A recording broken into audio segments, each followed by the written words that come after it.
the Ontario Trillium Foundation approved 2 grants for Bethlehem Housing and Support Services.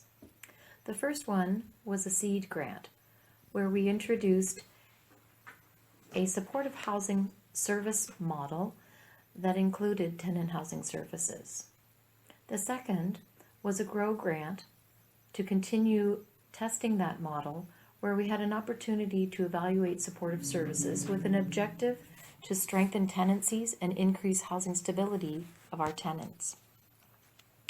The Ontario Trillium Foundation has a uniquely progressive grant system that allows organizations to plant the seed of a new idea, test it, build it, and grow it over a long period of time. They provide financial and evaluation resources to support these long-term projects, and this presented a wonderful opportunity for Bethlehem to be supported with the resources as our organization grew. We at Bethlehem pride ourselves at being truly client-centered. We walk alongside our clients as they journey through personal social issues and housing challenges. Their individual and family needs and goals drive the way we provide services. We believe in the philosophy that housing comes first, but we've always known, somewhat anecdotally, it is the supportive services that keep people housed and achieve quality of life outcomes. We also know that we can prevent evictions and reduce the risk of becoming homeless by engaging with and building relationships with our tenants. As Bethlehem prepared to grow and double in size with our new building at 111 Church Street in St. Catharines, we never wanted to compromise the quality of our housing, landlord-tenant relationships, or our programs and services. However, we needed to be able to scale up and expand. Through the Ontario Trillium Foundation grant opportunity, we were able to restructure our organization and streamline our supportive housing model. We refocused our suite of services by separating tenant housing services from our client social service supports. While doing so, we created some new tenant-focused tools, resources, and services. We were able to create and establish a new tenant services office and reception area. This allows us a place and space to engage and build relationships with our tenants. We were also able to build a tenant-focused website and a gateway through a tenant portal where residents can engage virtually with us and personalize their services. Some residents do not have access to technologies.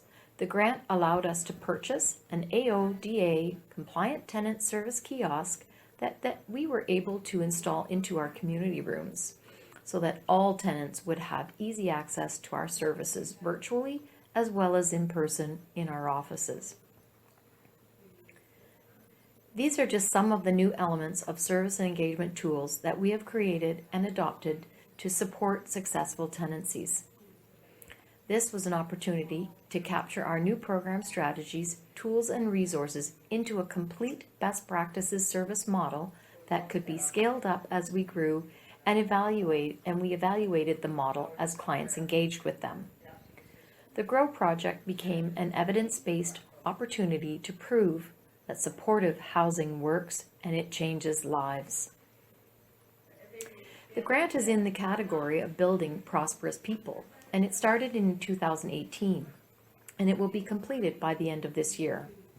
When measuring change in prosperity, you have to look at several different elements. In our evaluation process, we conducted pre, mid, and post surveys that ask clients their current state in the areas of housing, income, food security, life skills, mental health, family relations, safety, community involvement, education, employment, and transportation.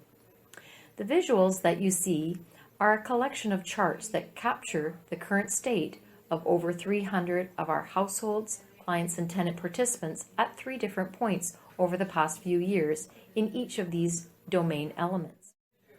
The pre-survey was conducted at intake before moving into permanent supportive housing.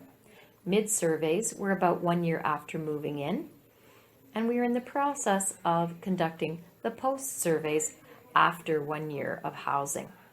We have completed about half of the post-surveys and they already demonstrate the progressive positive change that can be achieved through housing and supportive housing programs. In the housing domain before they moved in, you can see that about 15.5% were actually in crisis. This could be reflected that they were on the street or living in precarious housing. About 52% felt very vulnerable, and that means that they felt their housing was at very high risk and that they were feeling very unsafe.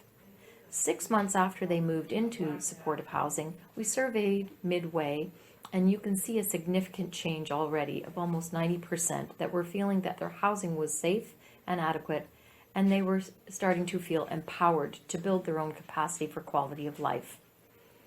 At post-survey, after 1 year of housing, you can see that has increased to over 95% are feeling very safe and empowered to sustain their housing. They've gone from crisis mode to absolutely safe and empowered. This absolutely demonstrates that supportive housing works and helps to achieve successful tenancies in housing.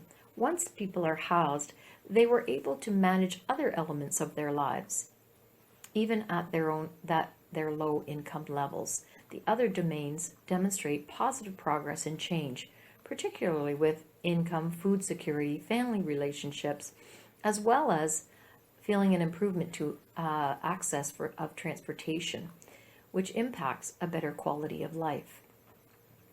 One area for improvement is in the community involvement domain. Although stabilized in most cases, it is still a reflection of how isolated people feel and have felt during the pandemic. This is an area that we are still working on, and hopefully, as the pandemic subsides, we are able to improve that by getting our households and families more involved in the community. We want to thank the Ontario Trillium Foundation for this opportunity to build a model of best practice for supportive housing that works to prevent evictions and homelessness, but most importantly, it improved family household prosperity and changed lives.